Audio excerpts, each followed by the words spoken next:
Ladies and gentlemen, good day and welcome to Gufic Biosciences Limited investor call for Q1 25-26. As a reminder, all participant lines will be in the listen-only mode, and there will be an opportunity for you to ask questions after the presentation concludes. Should you need assistance during the conference call, please signal an operator by pressing star and then zero on your touchtone phone. Please note that this conference is being recorded. I now hand the conference over to Ms. Amisha. Thank you, and over to you, ma'am. Thank you so much. Good afternoon, everyone. I'm Ms. Amisha, Company Secretary. Welcome you all to Gufic Biosciences Limited earnings conference call for the first quarter of FY 25-26. We have with us today for the call Mr. Pranav Choksi, CEO and Director, Mr. Devkinandan Roonghta, CFO, and Mr. Avik Das from Investor Relations team to give the highlights of the business and financial performance of the company. Before we begin, I would like to say that some of the statements will be forward-looking and today's discussion may include projections or estimates about future events. This estimates reflects management's current expectations about future performance of the company, and this estimates involve a number of risks and uncertainties that could cause our actual result to differ materially from what is expressed or implied. Gufic does not take any obligation to publicly update any forward-looking statement, whether because of new confirmation, future events, or otherwise. I hope you all have received the investor presentation that we have posted on the stock exchange website and on the company's website. I'll now hand over the call to Mr. Avik for sharing the business highlights. Thank you. Thank you, Ami, and good afternoon, everyone. Thank you very much for joining our call. As always, I'll start with a quick overview of all our business units and divisions. And even before that, I'll bring you all to speed of our developments at Indore. So over the past year, a significant portion of our efforts has been invested in bringing the Indore facility from build to which is a benchmark facility today. This facility is one of our most advanced in terms of lyophilized injectable capability. It has been designed to meet WHO GMP, EU, ANVISA, MHRA, as well as the US FDA standards. Since October 2024, our focus has been on a deliberate stepwise qualification process, starting with equipment qualifications and subsequently even our utilities qualification. Performance qualifications, which we've done it with multiple container formats, and then we've done a full aseptic process simulation across all 4 lines. These stages were critical to ensure sterility validation and long-term compliance readiness. On the product side, we have secured almost 145 state FDA approvals to date, with additional products in the pipeline. On the tech transfer from Navsari side, which is well underway, we've already completed 9 lyophilized injectable products, 3 liquid products, and 3 ampule products, and another 8 are in under process as we speak. This shift is also freeing up capacity at Unit 2 for exports, while Indore site takes over our domestic CMO work and begins to build its own commercial momentum. In terms of vendor audits from leading Indian pharma majors, we've completed 15. We have some more lined up in this quarter, and this, of course, will be an ongoing process. We've also explained in a timeline of how we see the Indore plant shaping up in the coming quarters and years. One of the key milestones will be the global regulatory audit, which we hope to receive from the EU side and EU and UK MHRA side by Q1 of FY27. US FDA, of course, will be triggered by client timelines as Gufic is a pure play CDMO partner for the US foray. Looking ahead, our roadmap is very clear. We reached 30% capacity utilization in FY26, which is the current year, break even on EBITDA for Indore in the same year, and position Indore as a margin accretive asset from FY27 onwards. The focus will remain on disciplined scale-up, ensuring every stage of qualification, tech transfer, and audit readiness is completed to global standards before accelerating volumes. Now I'll take you all through the key updates in our divisions. I'll start with critical care division. In critical care, our direction remains focused on deepening our position as a trusted hospital partner through scientific engagement and therapy leadership. This quarter, we've used various national scientific platforms, not just for presence, but to shape clinical discussions, especially in invasive fungal diseases, antimicrobial resistance and stewardship, and sepsis management. The intent has been to strengthen our reputation in high science, high dependence segments. On the portfolio side, we've begun refreshing the anti-infective baskets with differentiated combination launched immediately post-patent expiry of the innovator. This particular product is targeting resistant pathogens while also promoting rational antibiotic use. The emphasis is on strategic need-based introductions of new products that add value to clinicians rather than just volume-driven launches. On Sparsh is undergoing a strategic shift under new leadership to drive deeper penetration in hospital accounts and widen the breadth of high science offerings. While near-term growth will come from proven products like dual chamber bags, the medium-term strategy is anchored around entering new hospital categories such as contrast media and come up with next-gen critical care injectables like albumin. We are going through the development and regulatory approval process for these and testing for these products.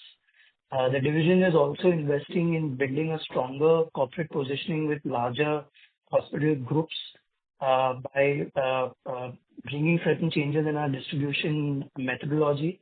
This will shorten sales cycles and improve customer retention. On the entire Ferticare cluster, under strengthened leadership and with an upgraded portfolio, Ferticare is now focusing on sharper scientific positioning, improving field productivity, and very selectively introducing differentiated therapies in reproductive medicine. A key highlight this quarter was the launch and scale-up of our immune therapy for recurrent implantation failure. This is the first such therapy in India addressing a highly specific and challenging patient segment in IVF.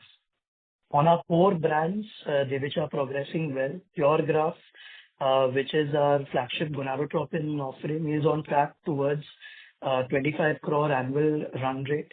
Cetrocare is moving into the top 3 in its category.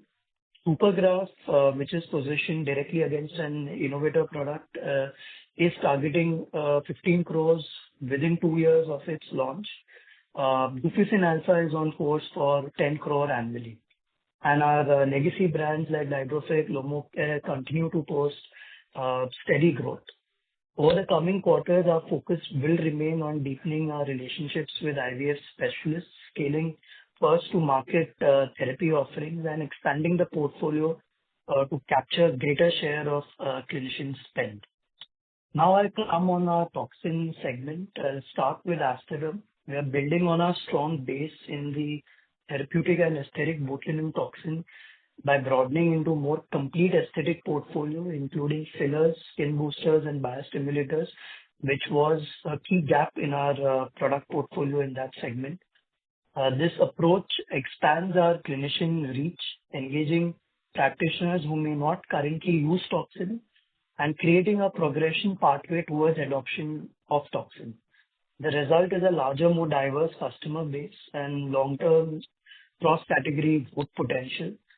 So we made efforts to accomplish this in the first quarter. We've advanced in-licensing discussions for one of the world's top fillers biostimulator brands to accelerate market entry and enhance our portfolio in India. Stonox continues its sustained growth momentum. We're already number 2 in India, only second to the innovator of the product. We're also strengthening our footprint in Tier 1 and Tier 2 aesthetic markets via very targeted clinician network expansion. On the neurocare division, neurocare continues to focus on expanding the therapeutic botulinum toxin usage beyond just core neurology into neurosurgery, urology, ophthalmology, and pain management.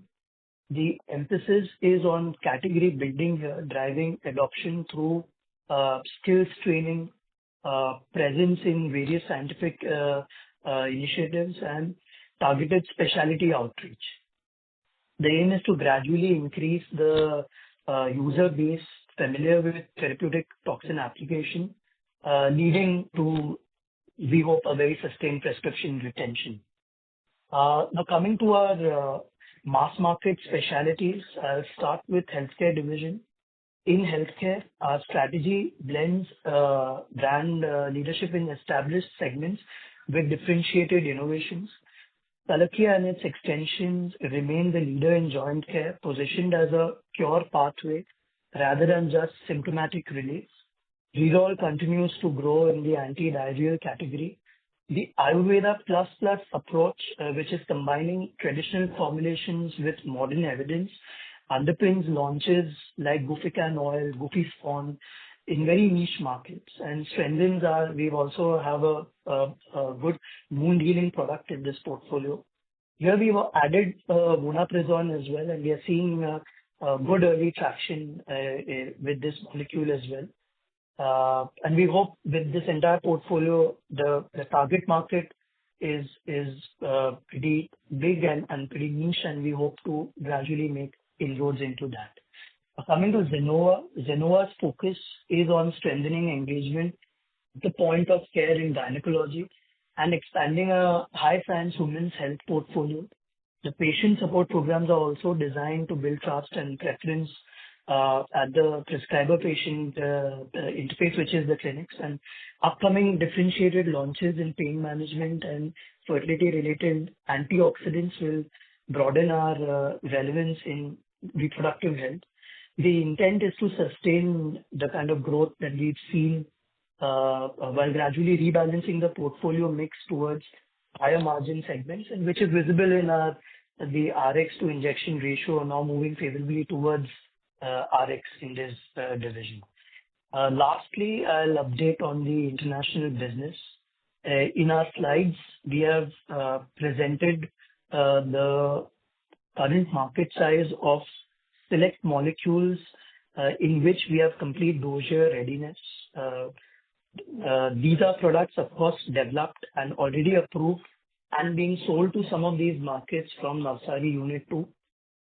Indore will add its own set of products to this as well in time to come. We are targeting a 3 to 5 year horizon to capture 5 to 10% market share across these high potential molecules in the identified market, as shown in the presentation. The total addressable market is about $824 million. Current manufacturing for these molecules is undertaken at our EU GMP approved Unit 2 at Navsari, with subsequent options to manufacture these at Indore facility as well. The Indore plant will not only debottleneck capacity at Unit 2 Navsari, but also expand this basket with additional products, which will add to the addressable market in future. Export momentum is already visible, supported by opening up of Unit 2 capacity at Navsari through tech transfer to Indore and gradual relocation of domestic CMO business to Indore. Early wins reinforce our execution capability of this strategy. Something that I'll highlight here is the UK NHS tender award, which is already being serviced from Unit 2 Navsari in the current financial year. So with that, I wrap up the business updates for Q1, and I'll now hand over the call to Mr. Rumda for update on the financials. Thank you, Avik.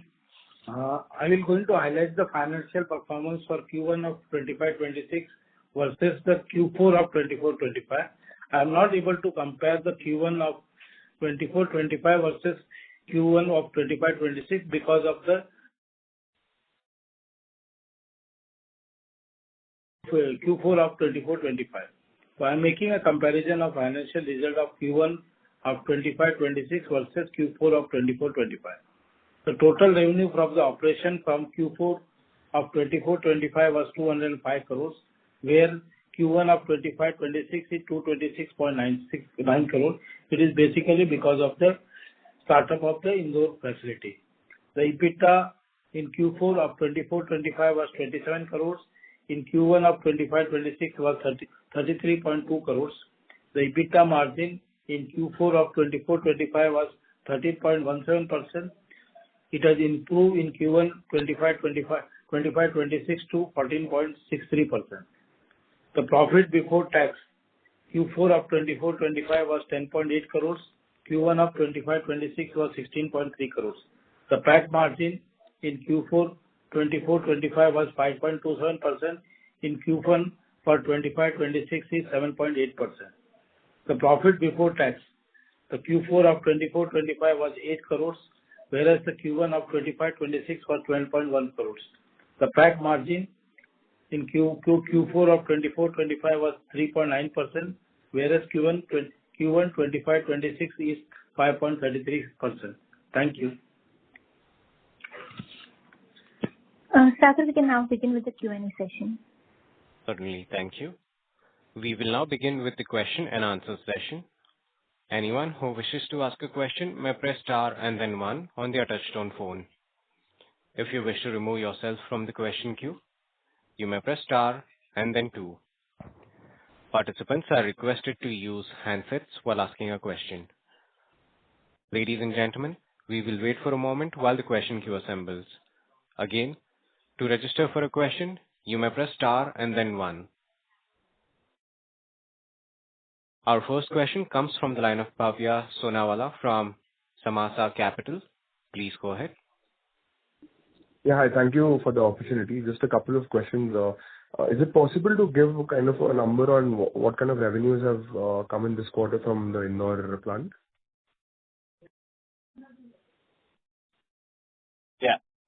So if you see, Bhavyan, last time also in the last call, I think Navsari was more or less saturated in the entire year last year in terms of unlocking any revenue there. So whatever increase you see, around close to 25 to 26 crores is mostly at the benefit of Indore. Okay. No, so where I was coming from is just wanted to understand, has there been any, we have been spoken about critical care having some products having price erosion. Has that continued or have we seen some kind of stability there? Yeah. So in critical care, the price erosion has stopped. There is no further price erosion happening in critical care as of.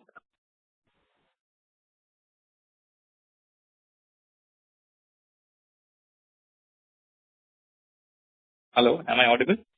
Hello? Yeah, I can hear you. Yeah, so there is no erosion of critical care pricing in the last this quarter, April to June.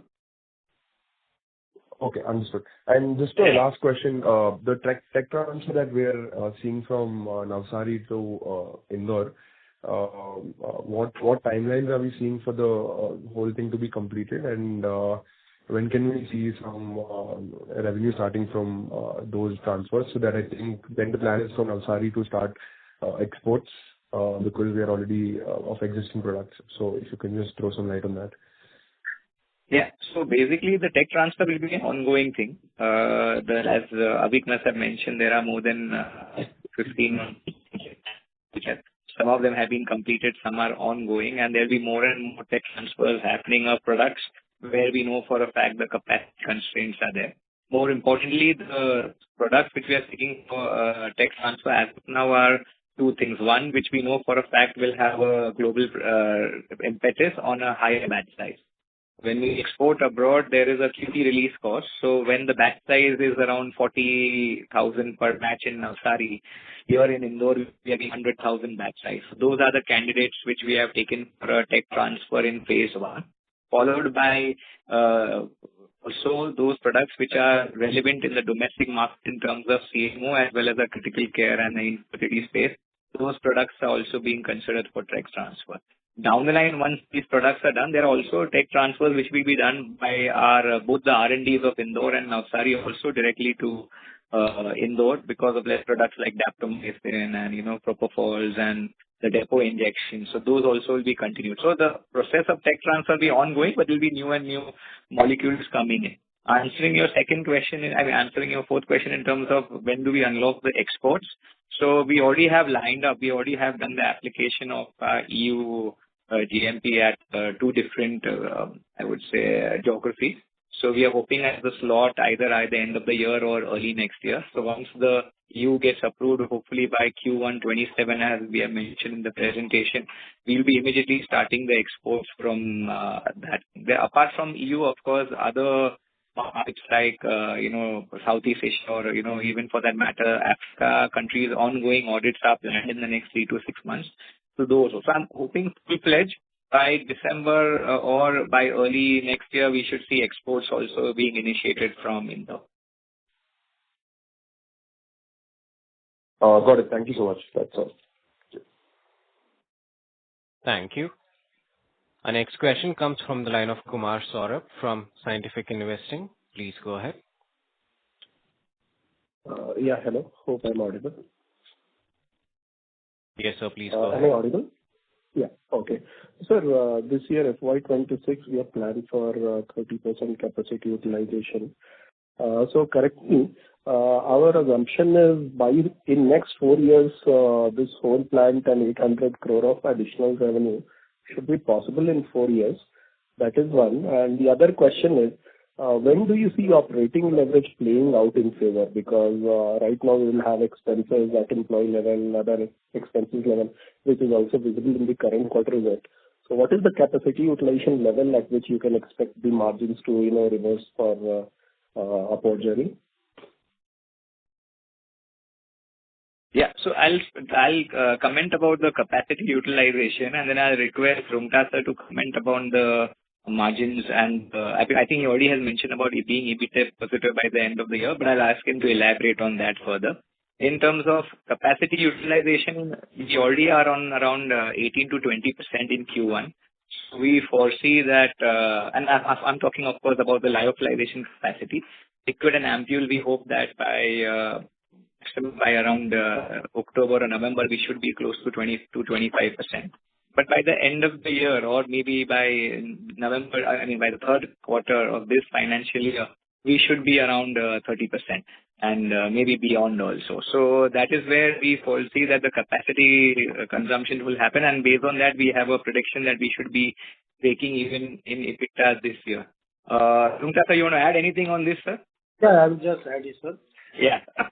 See, now, sir has already mentioned the capacity utilization has reached to 18 to 20%, but there are certain capacity which has been utilization for validation of the batch. So capacity utilization is depending upon how much we sell to the market. It also includes the validation. So once the capacity utilization reach around 25% only for sale, that moment of time we are expecting the EBITDA will be break even. And if we reach the capacity utilization around 35%, that moment of time we will be able to recover the interest and depreciation cost also. Got it, sir.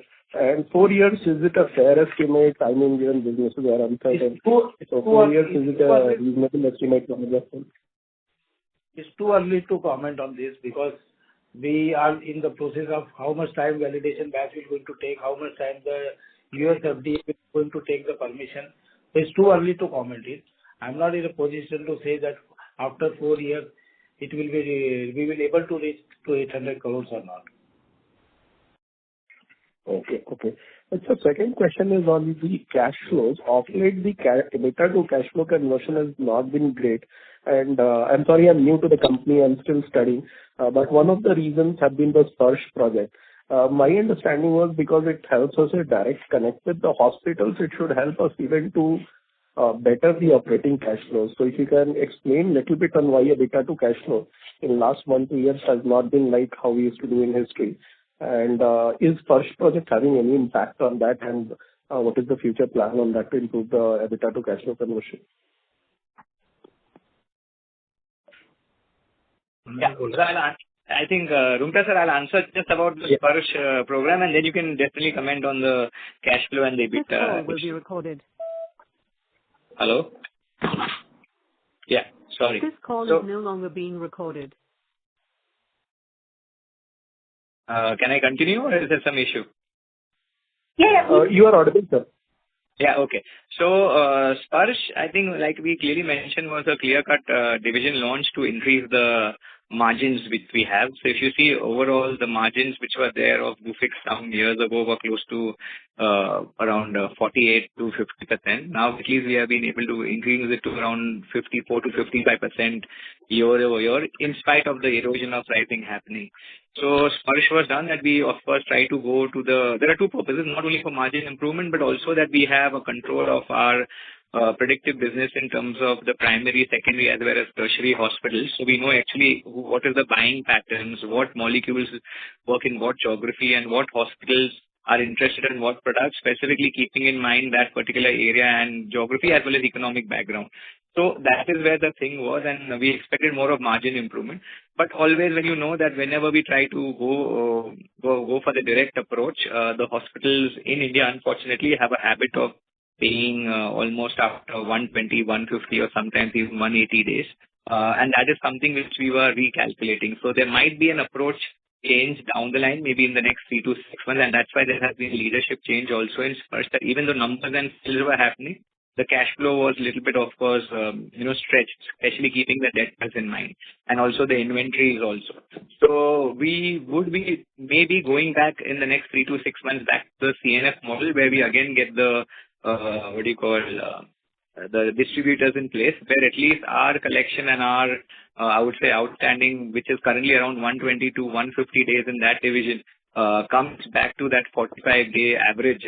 But it'll take time, but it's worth exploring. So that will be my comment on Sparsh. I think, Roonghta, sir, you can comment about the EBITDA and the cash flow.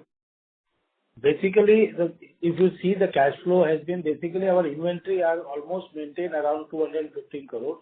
There has been increasing in the debtors because of the after COVID, generally previously before COVID, we are getting the payment average in 90 days, but after COVID, the payment circle has been increased by almost all the people from 190 days to 120 days. So that is one of the major change in the payment circle time. And second thing, because of the increasing in the sale of Indore plant, we expect there will be additional requirement of the working capital. So the working capital requirement will be under pressure for this current year because of the Indore picking up. Got it, sir. Got it. That's it from my side. And sir, I've gone through the previous calls. I really like the disclosures and the transparency with which, you update irrespective of something good, bad, positive, negative. So really looking forward for next quarter. Thank you, sir. Thank you. Before we take the next question, a reminder to all the participants, you may press star and then 1 to ask a question. Our next question comes from the line of Nitya Shah from Kamayakya Wealth Management. Please go ahead. Hi, sir. Am I audible? Hello. Yes, sir, you're audible. Please go ahead. Yes. My question was, now I've been a shareholder for quite a few years. So I've seen that the revenues have largely ranged between, say, the 190 to 200 crore range. And now we've shown a 10% growth. So looking at the various segments, so there's a lot of innovation and interesting, exciting segments in the company. But why has the top line not been reflecting all these changes? In the sense that, you've surveyed around 8,000 hospitals. There's lots of interesting feedback as was seen in the presentation. But why is it not flowing into the revenue numbers? Like, when will we start seeing like strong growth of, say, 20% year on year? Like, now we've reached 10%. So just could you throw some light on, other than the Indore products, like all your other therapies, what's exactly happening there, and when can we see, material change in the numbers due to that? Yeah, Nitya. So as you know, 50% of our revenue comes from the domestic market, and then from CMO, and then from exports. These are the major three parts. Further, if I go below after 50%, another almost 50% comes from critical care, which comprises of critical care, Sparsh, and oral setup, and then 30% from infertility, and the remaining would be from mass marketing. So till if you see the numbers which have evolved from, I think, 690, 800, and then whatever comes this year, we especially the 690 to 800 was one jump, and then 800 became flat at 800 because of two reasons, as I mentioned last time. One was, of course, the erosion of prices, which was to the tune of 122. But more importantly, that capacity was the biggest concern which we faced. And because almost the Indore project was delayed by 6 to 8 months, almost 9 months, and because of the introduction of the new validation, the revenues almost got pushed ahead. At the same time, there was a heavy order book which was just got bloated in the meanwhile. So, unfortunately, in pharma, as you are aware, we cannot just, start a plant and start manufacturing immediately. That there is a process of 3 batches, tech transfer, analytical method transfer, the validation, then stabilities, and once the stability is okay, then, your QA allows to take the batches ongoing. So this process, which was actively started by October 2024, is throwing some light, and that's why you have seen a 10% sort of uptrend in revenues in Q1. We hope that this 10% should further definitely increase in the quarters to come, because more and more capacity will be unlocked from Navsari to Indore.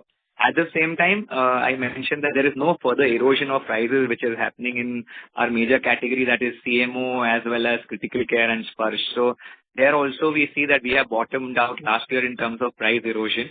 And we foresee that there would be no other impact of that coming in this year. So the natural progression, the natural growth of those divisions, coupled with the capacity unlocking from Navsari to Indore, would help us achieve the numbers you desire, but in a step-by-step manner. Understood. So currently your branded business, Sparsh, where you're selling your own medicines, what part of revenue has that become around about? It is around 55 to 56 crores annually. That is Sparsh. Critical care is of course the highest one, which is around 22 to 20 crores. So where do you envision Sparsh reaching in, say, the next 2 to 3 years? You're at, say, 50 crores annually. What's like the internal targets to the... Internal targets would be close to 100. Okay, in the next 2 to 3 years. 2 years, 2 to 3 years, yes. Okay. And would you give a guidance of some sort that in, say, FY26, you touch around 1,000 crores of revenue? Looking at the capacity utilization and increase in other segments? I would love to put a number on it, but yeah, efforts are fully on to reach that magical figure as soon as possible. Okay, understood. That's it from my side. Thank you.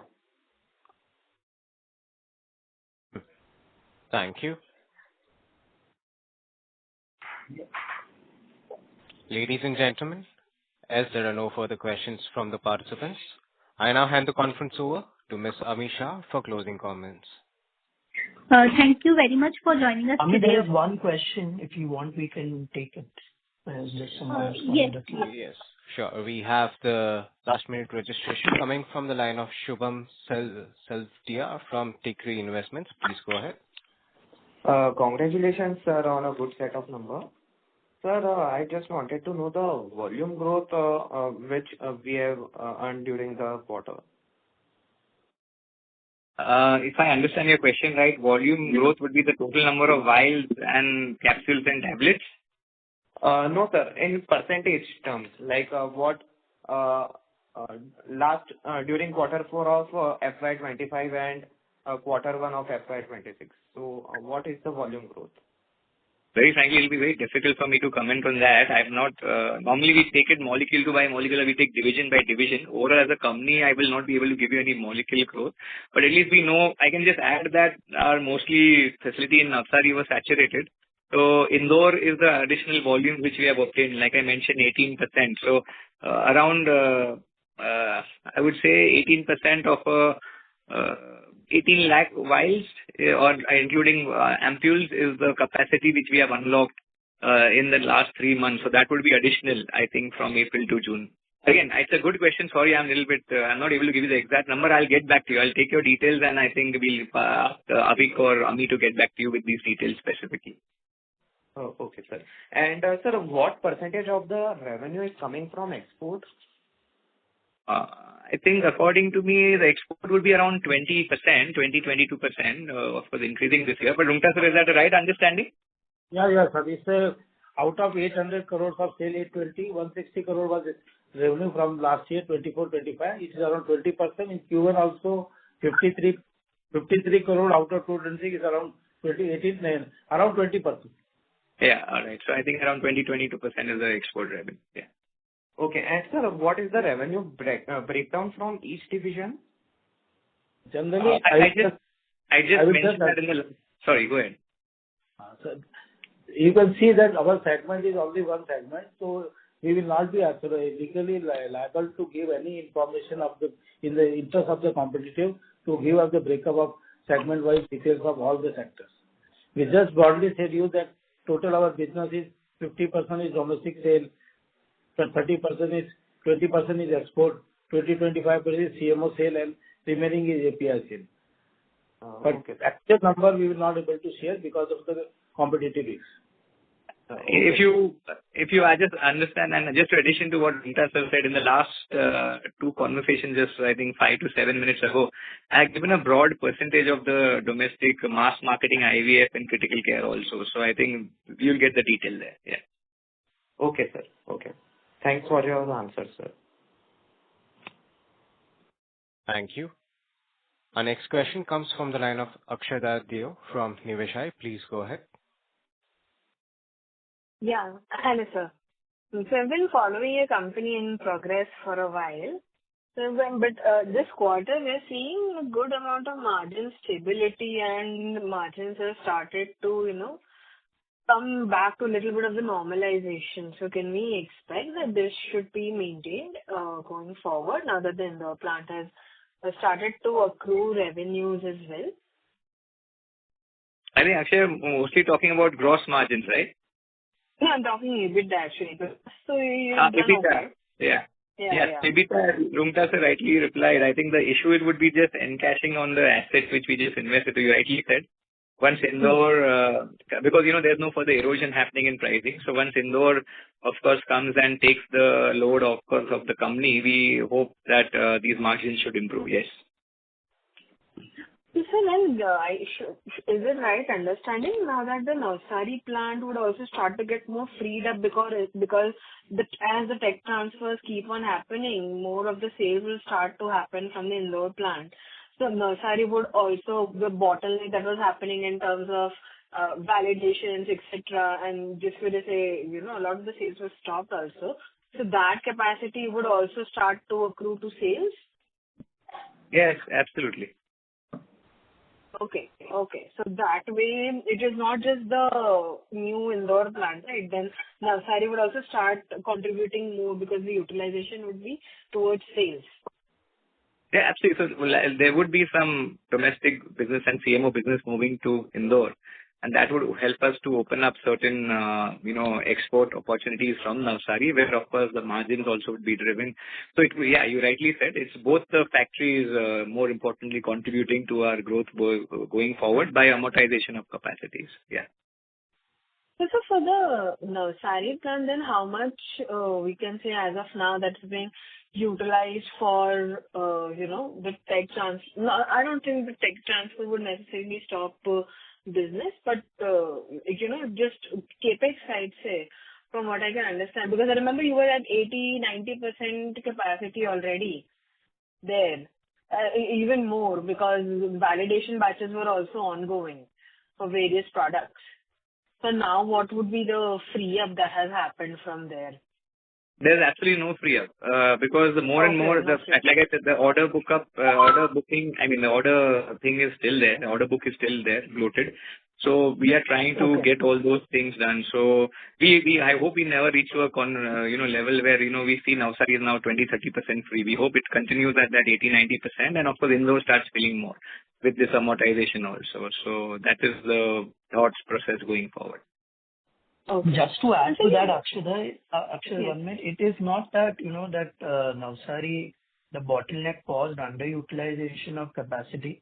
It's just that the product mix and the market mix will evolve from Navsari, even though the output may remain same, which could have some positive delta subject to no price erosions in API.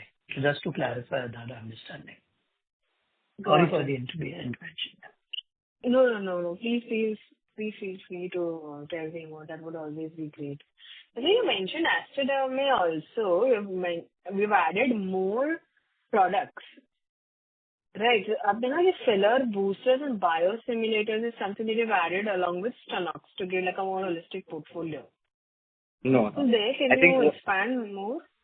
No, I think what Avik meant was, and that we are in the process of in licensing international big brand who has, of course, fillers and bio boosters as well as other aesthetic cosmetic options, which further strengthen and fortify our basket surrounding Stanox. So we hope that with that tie-up, maybe in Q3 or by Q4, let's be more realistic, maybe by Q4, we should get an additional benefit of strengthening Stanox further with the help of these fillers and other products also. So that's what I think he meant his. So where are our aspirations for this? Because as they rightly said, the turnaround that's happening, especially due to just awareness of these procedures, and they're becoming more and more available even in tier 2, tier 3 cities. So where are we with the marketing side? How deep has our reach been? How we have grown here? So if I'll answer this question and I'll end up with a question for you also, and you can maybe tell me your feedback also. So we in India always feel that the consumption is increasing, and we also, and of course that's why you see that our numbers, the way the toxin is increasing and the acceptance and awareness is there. We are still waiting for that hockey stick figure, and that is where when the actual consumption and the actual expenditure of all the people in India free up. So we feel that, let's say, an out-of-pocket expenses of an average Indian consumer, both male or female, on a aesthetic and cosmetic space, which would be around maybe 3,000 to 5,000 rupees. I'm saying an average. I'm not going through all socio-economic strata. I'm saying the one who are relevant and who pay for that. Even if that goes from 3 to 5,000 to 7 to 9,000, that's still not good enough. The thing would come when the average Indian consumer, even if we look at that strata, comes to an average of around 18 to 25,000 rupees per month expenditure. That is when the hockey stick will come in. So we still, as a society in India, have to evolve. Of course, we are growing and we see the number. But if you expect the ones even forget the US and the Koreas and all that of the world, but even if you expect the Turkey and the Thailand and even the Poland and the Russias of the world, where we compare, their, I would say, adaptation of cosmetic procedures as to India, we are still lagging far behind. But of course, we hope that we make a difference. We try to bring the awareness. When I mean all, the entire cosmetic, pharmaceutical as well as aesthetic industry tries to make it more. And then, of course, like I said, I would like to ask you as a consumer, how do you feel your delta has evolved in the last 3 years? Have you started spending 5 times or even 3 times what you used to spend, or still not? Yeah, absolutely. I mean, it hurts my pockets sometimes as a young female.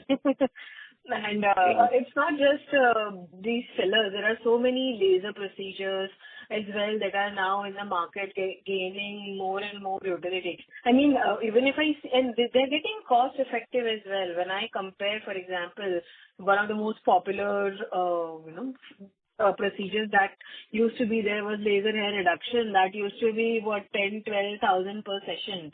And now the packages have come to 25,000-30,000 for 12 sessions.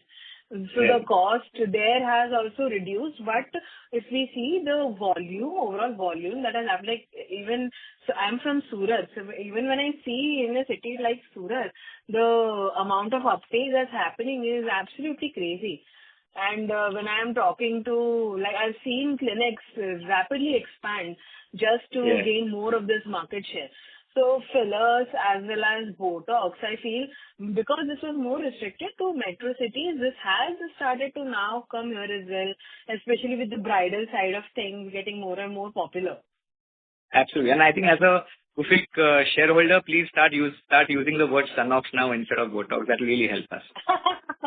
That's absolutely true. That is exactly what I'll do. But thank you for the call, Lakshya. Really appreciate anything. Any more questions, feel free to reach out to Avik and Ami. Absolutely. Thank you. Yeah. Thank you. Our next question comes from the line of Yash Tanna from iThought PMS. Please go ahead. Yeah. Hi team, I hope I'm audible. Yes.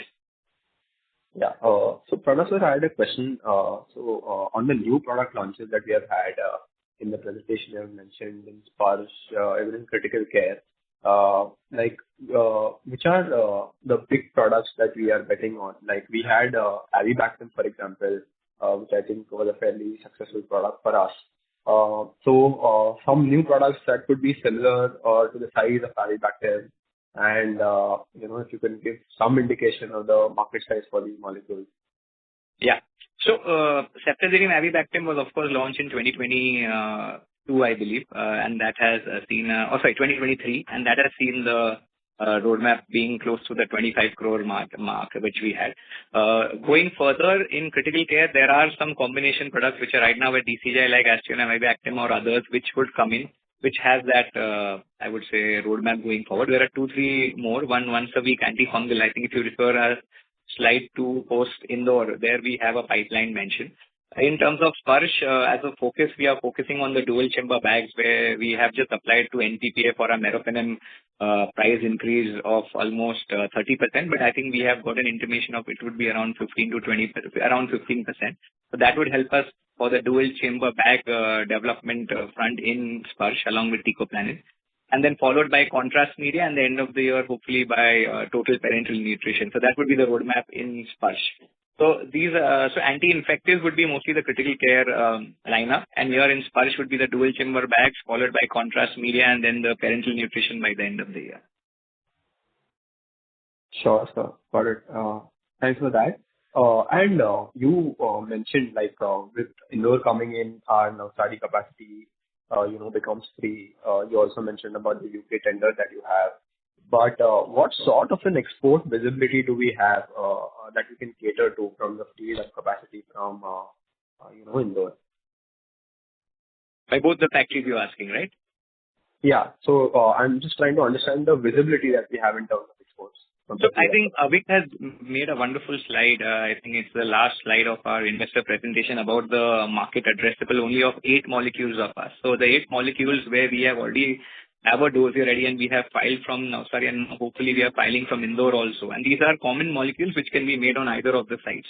So there, just to give an example, so there are molecules beyond that, but just to show the work which is happening in the background, there is an $824 million I would say addressable market which is possible for those molecules where we are trying at least for 5% to little bit to 8 to 10% in the next 3 to 5 years. So those are the work happening beyond in the background to give you just an indication. Like that, there are around every quarter 3 to 4 molecules where dossiers are being formed in ampoules, liquids and lyo, which we are trying to take it forward. So let's say take step by step, we are trying a level to unlock the Navsari and Indore with that sort of a roadmap.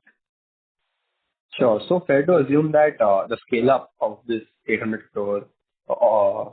million opportunity will happen over the next, we don't have the orders currently, but obviously over 2 to 3 years, we'll try to scale that opportunity. No, some of the orders, like I said, already have been coming to us from Brazil, Canada, UK, Europe, Portugal, for that matter, and other countries also. I'm not going to name all of them.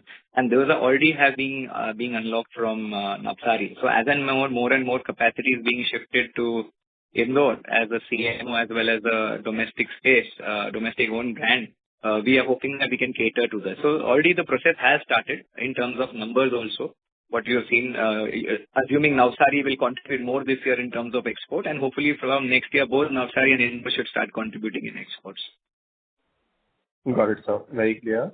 The last question was, on Botox, on botulinum toxins. Yes, right. Yeah. So the question was, you spoke about the hockey stick growth, right? We're still awaiting the hockey stick growth in this product. I wanted to understand, and we have discussed this in the past, your plans for the international foray with this product. Maybe that could be the hockey stick growth that we are looking for. So any plans we have formed up for this product in the international market since it's well accepted and there's a ready market for it? Very frankly, if you see now beyond Sanox also, there's a lot to do with the Indore and the Navsari and our domestic business piece. So right now we are very clear and very focused that Sanox first has to be a strength in the home ground, that is India. And there is enough, opportunity available here where we can make it up. Unfortunately, even though being in a very exciting and a very cool word of Stanox, still it contributes only a small percentage of our total business. And the other business also has a lot of, a higher roadmap and a higher ceiling still to be achieved. So our focus is in domestic market to focus and bring me, and that's why we are in licensing these other, I would say, multinational brands to beef up Stanox basket also. However, maybe after 2-3 years, once we are a little bit better leverage in terms of CapEx and all that, we foresee to take the international route. Till then, we feel that there's enough work to be done in India, and we have, I think, also you have to remember it's not the question only of money and resources, the bandwidth of the people. So the bandwidth would be better suited to first, exploit Indore, exploit Navsari, exploit a domestic business, CMO business, as well as exports of our main business, and take Stanox and the basket in India and make it at least close to, Allergan's presence. Or already we are number 2. But number 2 by having only 12% market share is not good enough. Increase the market share to at least 30-40% and create a good, I would say, equity here in India first and then take it abroad. Sure, sir. Got it very clear. And if one last question, if I may, I wanted to know, plans on debt repayment and utilization of the cash that the equity that we had raised from institutional investors. So You are talking about the 2023 influx, right, of Motilal Oswal? Right, of Motilal Oswal, and what's the plan on debt repayment? Yeah. So I think Roonghta sir will be a better person to answer that. However, I'll just talk about the utilization of the inflow. Some part was used for, of course, debt repayment, which was already existing there of Navsari or before of the Penem factory.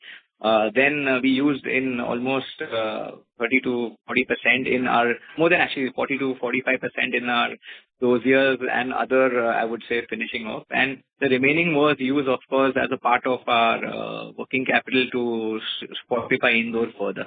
I think, Roonghta sir, maybe you can make it more precise and give a better reply than me. Yeah. Basically, for the year 25-26, the cash flow will be under pressure because the Indore facility will require additional working capital when the sale will be going to pick up. So we feel there will be no surplus cash at least for 27. After 27, the cash flow will start generating the cash which will be utilizing to repay the term loan as early as possible, and the remaining will be kept to repay the working capital loan. So I think the company will become a debt-free by 2029. All right, Roonghta sir, got it. Thanks a lot and best of luck, sir. Thank you. Our next follow-up question comes from the line of Nitya Shah from Kamaya Kya Wealth Management. Please go ahead. Yeah. So as I also remember that a friend of mine visited your Aristic in Bombay, gave me some excellent reviews that it was a world-class clinic. So I just wanted to ask that have you opened any other clinics in the country, or is this the only one yet? Yeah, so again, I think Nitya, our main focus is to make Stanox and the entire basket big. Opening multiple clinics is not our first, it's not our interest, because we opened Arisia as a experience center, as a training center where we can actually fortify the skills and the application of doctors in India. We know we have excellent doctors, but sometimes there are new techniques coming from abroad where we use Arisia as an interface to not only train them, develop them, but also give knowledge to other doctors. So as of now, our focus would be to increase the Stanox brand name and the basket aesthetic revenues purely. Clinics would be not a focus right now, again, because our core competency is different. It's more about branding, about market penetration. And Arisia will continue and will flourish because as a training center, we are getting a lot of positive feedback. And thanks to you also for your positive feedback. So a lot of doctors are visiting. Maybe some doctors don't have a facility or they don't have anything. They come and use Arisia for their own practice, and there's a lot of collaboration happening there. So that is where the focus would be. Just a suggestion from my end. I know your focus is not on the clinics, but in my view, I've noticed as per market trends that Delhi, Chandigarh have a lot of demand for this kind of product. I feel with the advent of semaglutide and all these things, you should have this is just my suggestion, to have another Arisia clinic experience center in a posh location in Delhi. It'll help a lot with awareness of your brand and the fact that India has a domestic player doing all of this kind of work, because most of the time people have this view of doing this work abroad. They want to keep it under their wraps, and all of those kind of things. But I feel that if you increase your awareness in the metro cities like Delhi, where there's demand for this kind of product, you could suddenly see an influx. It might hurt the pocket in the start, but you will see the benefits come in later. So I think excellent point. So I'll tell you how we work on that. I think, so Nitya, what our strategy is that a lot of doctors or, a lot of doctors' kids who are just starting out, they have the capital, they have the space, and they want to set up a clinic. So we, Arisia actually, all our doctors at Arisia plus our entire team helps these doctors set up their teams and set up their practices. We import SOPs of ours about the best practices also, and we help them set up a clinic. And what we ask them in return is, of course, help us to create data about Stanox and the different products on the Indian population. And as you rightly said, we are an interface of getting, I would say, international, global new products, energy devices, where we empower these things. So just to answer your question in a much more specific way, we don't want to replicate our own, and we don't want to go for that capital route where we invest capital and create our own setups. We want to empower doctors in India and train them to set up their own and become independent cost centers and profit centers on their own, which we service them via products, services, and best practices. That's how we foresee in the next 3 to 5 years we'll make a big brand. Got it. And also, could you throw some more light on the licensing deal for Stanox, what you mentioned, that there's some licensing deal with a foreign major? I just want to understand that. Yes. So we had got an offer in the middle where we had to form a separate entity where we had to dilute some equity.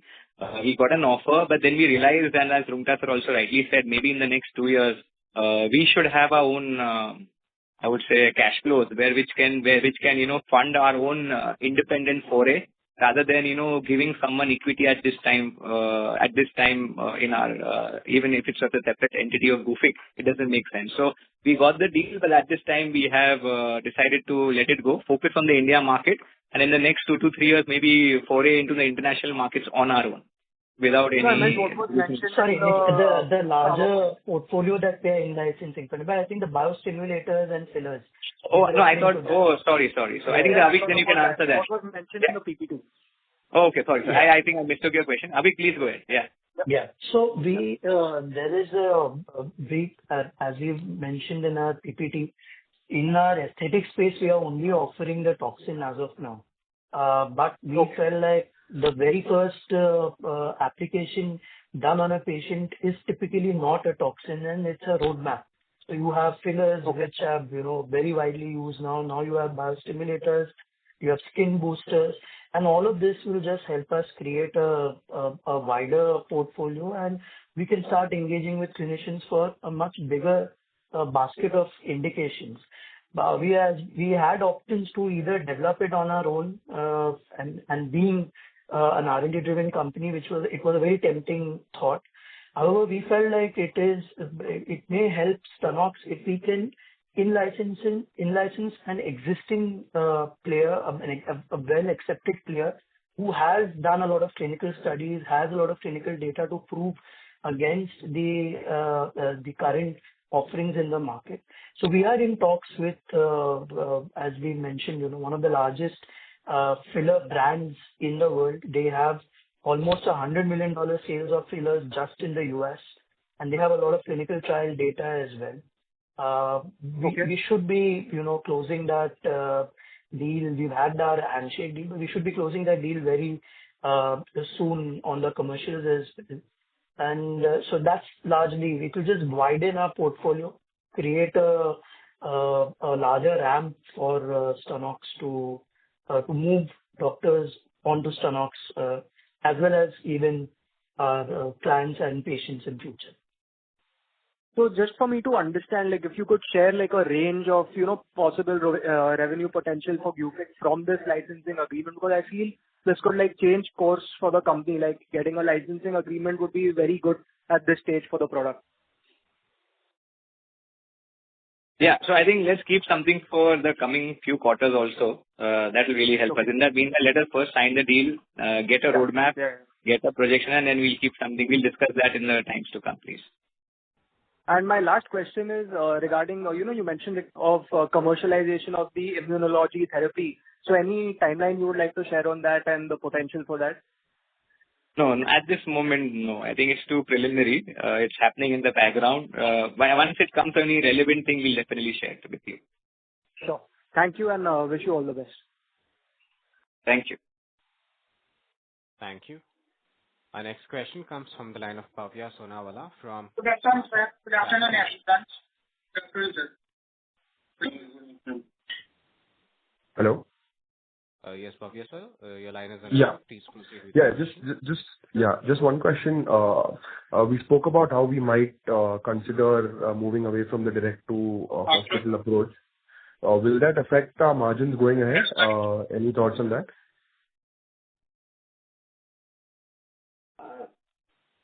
Definitely there would be some impact. I don't say that, but I think that would be offset, that would be offset with the products which we are coming up also right now.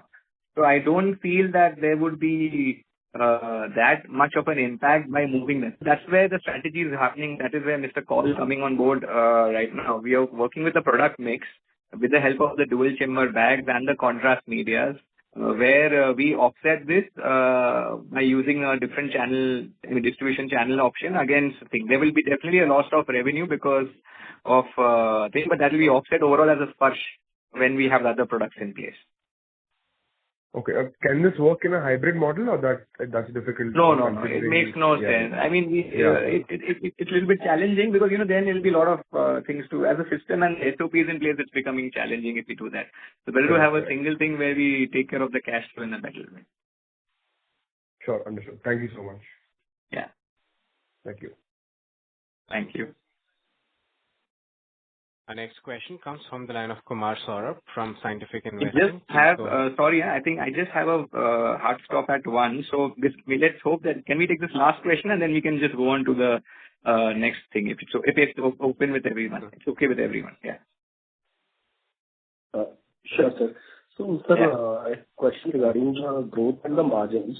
So one, the Indore plant will contribute to growth and also the 18% export number. We are hopeful of taking it to 25%. In terms of the business units, where do you see higher share of growth coming? That is one.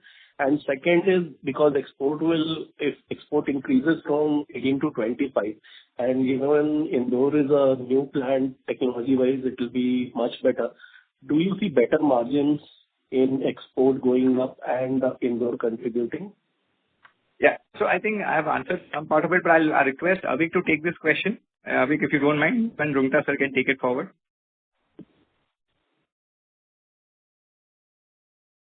Avik, are you there? Yeah, I'm there. Yeah. So please take it. I think Rungta sir can guide on the margin side. On the product side, we've already showed, on our the potentials. Yeah. So go ahead, Rungta sir. Yeah. Basically, if you see there, in 25-26, because of the Indore coming, we already said the capacity utilization will be going to pick up slowly. So there will be a margin pressure in the year 26-27. Then 27-28, we will expect the margin will improve. But definitely after increasing the export as well as export will be touched to 25%, there will be increasing in the EBITDA margin by 1%. So I feel that EBITDA margin will going to jump only after 2 years, not 26, 27 and 27, 28. 28, 29 onwards, I will see that the EBITDA margin will start picking up. Okay. And sir, in terms of incremental growth by business units, where do you see bigger growth coming in? It's a very difficult question because we say there are a lot of things depending upon FDA permission from US, the URP permission from Europe, and all this validation batch is going to take time. So this moment of time to anticipate exact the expected turnover is very difficult. Okay. Thank you. Thank you. Ladies and gentlemen, as there are no further questions, I now hand the conference back to Ms. Amisha for closing comments. Thank you all for joining us today. If you have any further questions or any questions have remained unanswered, we request you to reach out to our investor relations team and we'll be happy to address them separately. With that, we conclude today's call. Thank you. Take care. Thank you. On behalf of Gufic Biosciences Limited, that concludes this conference. Thank you all for joining us, and you may now disconnect your lines. If you found this video helpful, please like, share, and subscribe to Concall India for latest upcoming Concall.